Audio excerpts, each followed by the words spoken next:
I'm ready to slash and burn. Jason and I were really good buddies from college.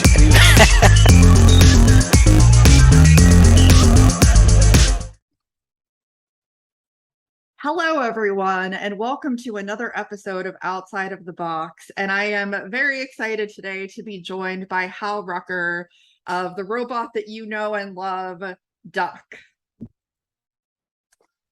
Hello. Great. So Duck was on BattleBots for 3 seasons. Definitely had a lot of interesting times, and has been known as the robot that no one can destroy. I kind of want to take a trip back in time to 2019 to talk about a couple of matches there, because like the interesting thing about Duck is Duck doesn't get knocked out very often and doesn't typically do knockouts very often. But that season you had 2 knockouts, which was very exciting, I'm sure. One of those was a rematch against Bombshell, which, there was obviously some history there that you had the previous match that a lot of people thought that you should have won. And I'm sure you also felt that you should have won. So it was probably nice to get a chance to go against them again. Obviously that year that they didn't have the best year for themselves, but it's still like they had come off of 2 very good seasons in terms of what they were able to do in the tournament. But you were dominant and you took them out very quickly. I think my favorite part about that is, after the point where they stopped moving and Duck was just there kind of quacking at them. So if you remember, back to that match, what do you remember about that match? Right. Well, the Bombshell team and I were both ready for them to match us up for the entertainment value. And we were a little bit worried about it because none of our complaints had to do with each other's team, right? I didn't have any complaints at the time with Bombshell. It was more about the way the ruling was done and the judging took place, which had nothing to do with Bombshell. So we didn't want to turn it into a grudge match because there really wasn't any grudge. Unless they're going to put the judges in the arena and then we could fight the judges. I don't think they were willing to do that. So I don't remember if they broadcast it. I don't think they did, but we arranged it so that when both teams were in the arena and they did the introductions before it started, we met in the middle of the arena and shook hands, kind of as literally a gesture to say, we're not mad at each other. But I think they cut it out. I don't remember. Yeah, I don't remember that being shown. I just had watched it and I don't remember seeing that. Yeah, I'm pretty sure they cut it out. So we were trying to de-emphasize the rivalry because there really wasn't any rivalry. The part of the match that I was happy with was that we won by using our weapon. Right. And the perennial complaint about Duck is that it doesn't have a weapon. So to use the weapon to win was the most important part for us. Other than that, we got yelled at after that match by the producer because we didn't attack them after they were flipped over. And they wanted us to keep the fight going. So in retrospect, I could understand their point. Like it happened quickly and it was over and there was this huge buildup and not that much happened. But at the moment, I was just so happy that the weapon worked and we were going to beat them that it made perfect sense to me to just sit there and quack at them. I thought it made for good TV, honestly. Like I was entertained. Yeah, I thought so too, but they weren't happy about it. So from then on, we've always been very careful to keep fighting, even when an opponent's not necessarily able to keep fighting. Yeah, and speaking of keeping fighting, so for me, I think that your match against Cobalt in 2019 is one of my favorite matches of all time. I think that it really demonstrates the durability of your robot because I mean, Cobalt just gave Duck a beating. I don't think anybody was watching that and was like, oh yeah, Duck's gonna win this match at the end, because there was just so much happening. And like, they ended up essentially putting themselves out. Like they they were doing too much, and then all of a sudden they were stopped. I'm curious though, that when that happened, were you attempted to like nudge them? Because I'm not sure if they were stuck on something on the floor or what was going on. Were you tempted to kind of give them a push and see if things would keep going? Yeah, that's an interesting segue, because we got yelled at for not going after Bombshell. But there's no way I was gonna free Cobalt. I mean, that would be ridiculous after the beating we took. That didn't make any sense. So I didn't care what was going on. I was not touching that thing again. It's a monster. Yeah, so we got lucky. They got high-ended on a piece of the floor, and their wheels didn't touch, so they couldn't move. I was surprised they weren't able to shake themselves off by changing the speed of the spinning motor, but they weren't. I mean, I give them full credit for destroying us and us getting lucky, but I mean, in some ways you make your own luck, right? There was something to be said that we could survive all that. And then even if they had gotten free, we were still 100% drivable. Our weapon was somewhere. I had no idea where it went. I literally didn't know where it was. It just was there and then it was gone. But we could still drive. So we could have kept doing what we were doing if they weren't stuck. But it would have taken another piece of good luck for us to win at that point. Something else would have had to happen to them. But they're very good sports about it. I would have been disappointed if I had their robot and done that much damage and ended up losing. But I'll always remember that day because it was my birthday. So we continually refer to that as the birthday miracle that we won that match. Yeah, I mean, people can see that as lucky, but I mean, to me, that's why I think that building a durable robot is so important, because it doesn't matter, maybe you don't have the most powerful weapon. You never know what's going to happen to the other robot. Like, it's really Right. ultimately up to every team to make sure that their robot is the best designed, and is it going to get caught on things, and all of that has to come into play. So like, you smartly designed Duck to be durable, and it was proven that worked in that match. Yeah. There's a lot of things we do to achieve that durability, which were innovative at the time, I think. But now a lot of people are doing it. So now there are a lot of robots that are vicious and durable. So I think the whole strategy behind Duck, which was not necessarily a winning strategy, is definitely not a winning strategy now. The offensive weapons are just too destructive, and they just keep going. So the old break your fist on my face doesn't make much sense anymore. It can be difficult for sure. I mean, obviously, when we're looking at last season, it was a tough one compared to the prior two. The first match, you drew Witch Doctor. I mean, I do think that there was a lot of positive from that match, even though you didn't come out ahead. It was very close for a lot of the match. It was a lot of back and forth. I mean, their weapons stopped, so right. At that point, it was just kind of a pushing match. What did you take away from that first match with them? Because they're a very tough robot, obviously. Yeah. We were having significant drive problems. I mean, it was really hard to drive it. It just wasn't doing what it was supposed to. And I think I said this to somebody else, that the only thing more boring than a pushy bot is a pushy bot that doesn't work. And the only thing more frustrating than driving a pushy bot is trying to drive a pushy bot that won't drive correctly.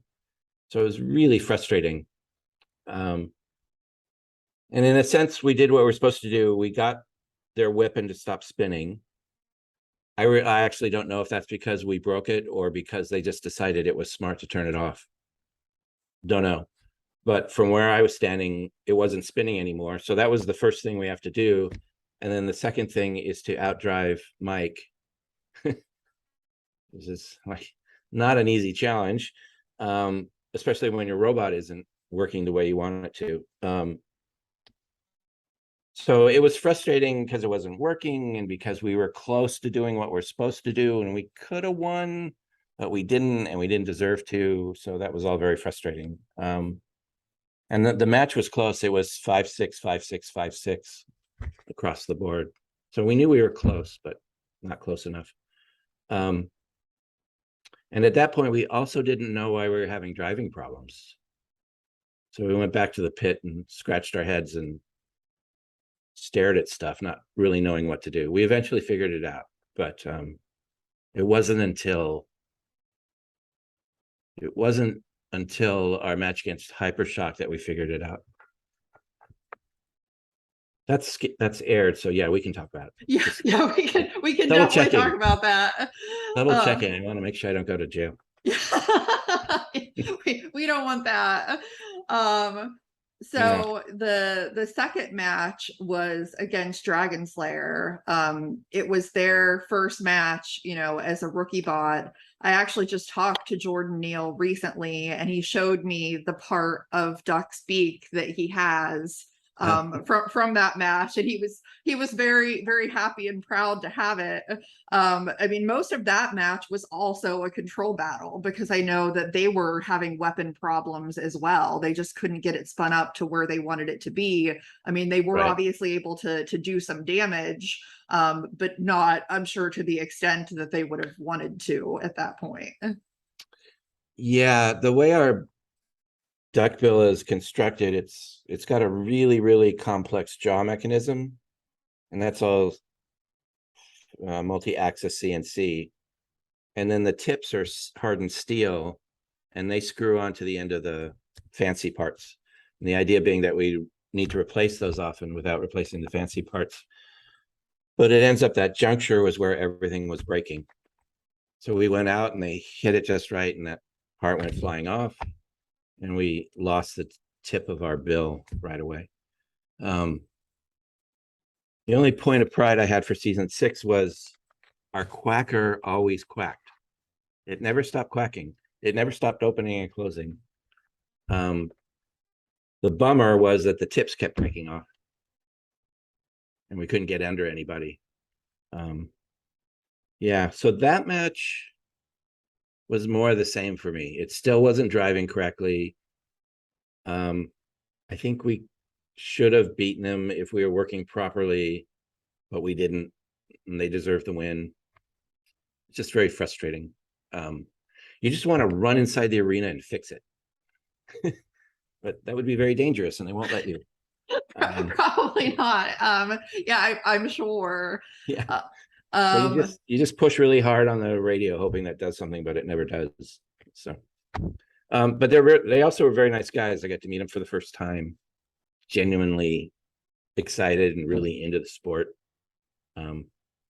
Couldn't have lost to nicer people, but it was frustrating to lose again. That made us 0-2. So yeah, that one went to that went the full 3 minutes, right? Yeah, it was a judge's decision. Yeah. Unanimous, right? It was unanimous judge's decision. I believe so, yeah. Yeah, we didn't deserve to win, but now the third match is one that I have a lot of questions about, the Riptide match. I mean, to their credit, they did something that very rare teams have been able to do. I mean, prior to that, Duck had only ever been KO'd by Bronco, Tombstone, and Endgame. right. So to be able to do that as a rookie, I mean, I think a lot of that had to do with the fact that they were really relentless. They just weren't letting up at all. The thing that I think I'm the most curious about, though, is because obviously, kind of going back to that Cobalt match, Cobalt also very aggressive and just, big hits and big shots. But in that match, Duck was able to kind of keep along and sustain. But in the Riptide match, that wasn't the case. What for you was the difference between those two matches as far as why, Duck ended up getting knocked out by Riptide? There's a whole backstory to the Riptide match. It's no secret that sometimes the producers will contact, or the showrunner will contact a team and say, hey, who would you like to fight next? Not because they're going to listen to us, but because they're looking for some ideas. And I told them, I don't want to choose anybody, but we have fought 2 vertical discs already.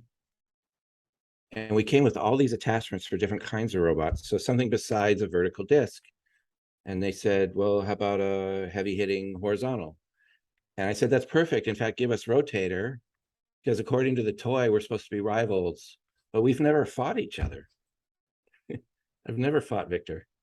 So have me fight him. And they said, well, we can't guarantee it'll be Victor, but it'll be a hard hitting horizontal spinner.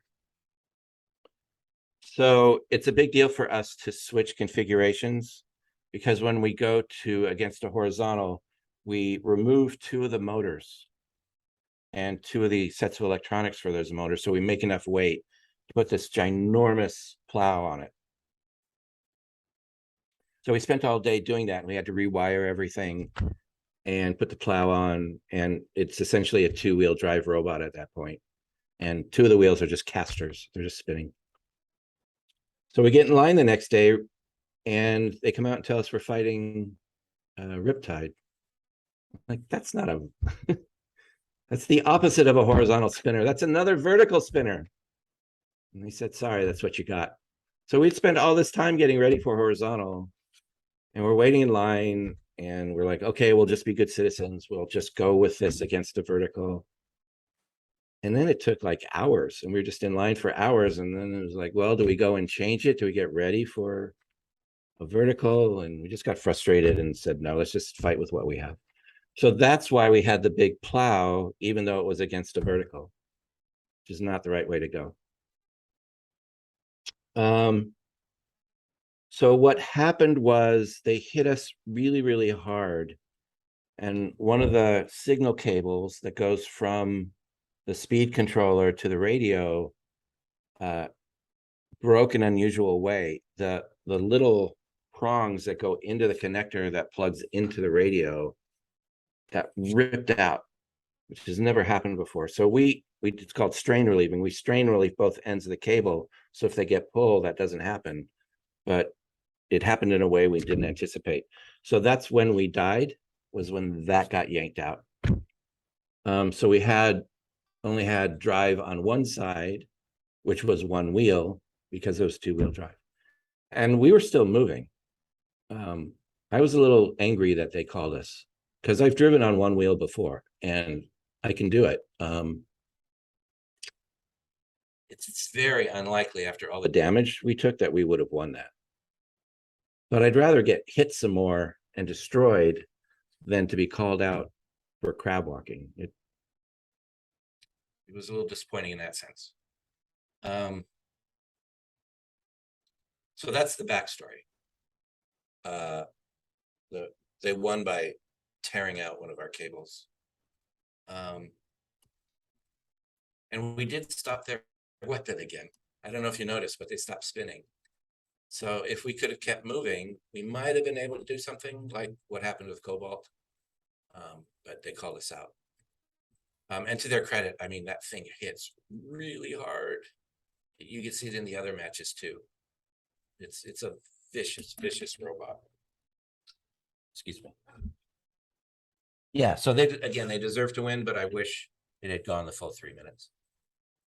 Yeah, no, absolutely. I mean, I think it's always more enjoyable to get to have that happen, of course, than being counted out in that way.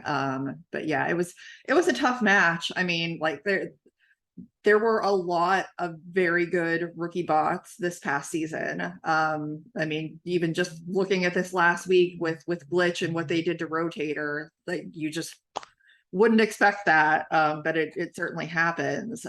Speaking of champions, since obviously the Hypershock bracket has aired and everything, I want to talk about that match against Hypershock. I actually thought it was really cool that your daughter Hannah got to drive Duck. As a mom with a little girl who hopes to build BattleBots one day, that just made me very happy. Honestly, again, with the durability, Duck held up the best against Hypershock of any robot that they fought in the whole evening. It was just one of those things that, Will must have had it in his mind, like that night, what he was going to do, and he just did it. Yeah. And to her credit, Hannah did what she was supposed to do, which is to not run away. Like, go full force into the weapon as much as you can. And she was doing it. She was keeping the robot facing his weapon and going into it. The fatal hit with Hypershock was he hit one of the wheel sections on one of the corners. And my God, it didn't tear the wheel out. It tore out the whole corner of the chassis that had the wheel in it. It wasn't the wheel didn't fail. It was the entire chassis got ripped out, which is amazing. If you saw this thing in person after the match, you wouldn't believe they did that. So much energy and force went into that. So then she had 3 wheels, right? Which made it even harder to drive. And then Will was just tenacious. So again, the only way we're going to win that is if he accidentally drove into a space in the corner or something. Otherwise, we weren't going to win. But I thought Hannah did a great job, and we left. That was it for our season, and we left going. This Duck's done. It's retired. It just can't win. I mean, partly because the other robots have gotten so spectacular, and also because of the way they've changed the judging. I mean, we'd have to win all 6 aggression and control points to even be considered for a judge's decision, right? Because we don't do damage with our weapon. And we don't, this has always bugged me a little bit. We don't get credit for breaking the opponent's weapon by driving into it. That's perceived as the other robot failing, not us causing damage. So if you're going to look at it that way, there's no way we can win. So time to move on. Duck is retired to a pond somewhere. I hear you. And I mean, I definitely hear this from, have heard this from other people regarding just control bots in general. And it's sad because, I mean, for me, maybe I just feel differently. I mean, I love the spinners, obviously seeing like these big explosions and hits and things like that is exciting, but I think it's also exciting to see what a control bot can do in a match, Right. Especially against a bot that is equipped with something else, there's so much that can happen. So I'm personally a big fan of control bots, but I know not everyone is, and it's hard. Right. Now with Duck being retired, is there anything new that you're working on at all, or just not for the moment? About 9 months ago, I built a little prototype, about 10 pounds, of a concept, and I showed it to Greg and Trey and Pete, and they liked it. And the issue with it is it doesn't have any wheels, but it's also not a walker. It's really wacky. And I'm not even sure the physics work, but the little ones seem to work. So I was waiting for them to give me a decision about whether I could get a weight bonus for this idea. because according to the rules, I could. But it needed an interpretation of the rules. While I was waiting for that, I actually got hired by BattleBots to work on a project, a really cool secret project. So as an employee, I can't compete. So the idea of building that new robot, which was codenamed Psychoduck, which I thought was a good name, is on the shelf while I work on this other project for BattleBots.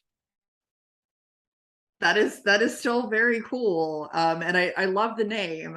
Psychoduck. It's very close to a Pokemon name, and everybody that knows me knows that I love Pokemon. So there's one called Psyduck, so very close. Oh, I don't know anything about Pokemon. How do you spell that? PSY? Yeah, PSYDUCK, which like, so something that I'll have to find out. I don't know if the Ribot team knows this, but there is a video game character named Ribot, and they may not know that, but just things that I happen to know. So yeah. That is very cool though. I mean, Psychoduck. So maybe a year from now, we'll introduce Psychoduck. That would be cool. I'm here for it. Definitely has a weapon. Good to know. And really being able to do anything for BattleBots is pretty cool. I mean, I've talked to a lot of people recently, and I mean, just being involved in the robot community and being able to kind of continue to grow this sport, I think is great. I think that's something that everybody, should be doing, because it's fantastic. There's so many kids out there that could benefit from, learning more about this and wanting to get into this type of field. So I think it's wonderful. Yeah, I'm hoping pretty soon I'll be able to announce what I'm working on. I think it's gonna have some really positive effects on the whole sport of robot combat, and if it becomes what I think it can become, it'll be really, really game changing. But can't talk about it yet. Yes. Just a teaser. Exactly. Awesome. Well, we'll be excited for that, and hopefully be excited for a return of another bot in the future. But like, I just have to say, I mean, I think, universally most fans just love Duck, and Duck will be missed. And we look forward to more things. Yeah, I sure hope so. I'd love to build something new. That's the fun part. Something with a really scary weapon. I mean, scary weapons can be helpful. That is for sure. Yeah. Yes. All right. Well, I appreciate you coming on the show, Hal. It's been a blast. Just so excited to talk about Duck, and I'm sure the fans will be excited to hear about it. It's always fun to talk about robots. Yes, absolutely. And for everyone watching, please make sure that you let me know what you think about the show and the content, and continue to like, subscribe, support, all of that good stuff. And we'll see you next time on the show. Great. Thanks for having me.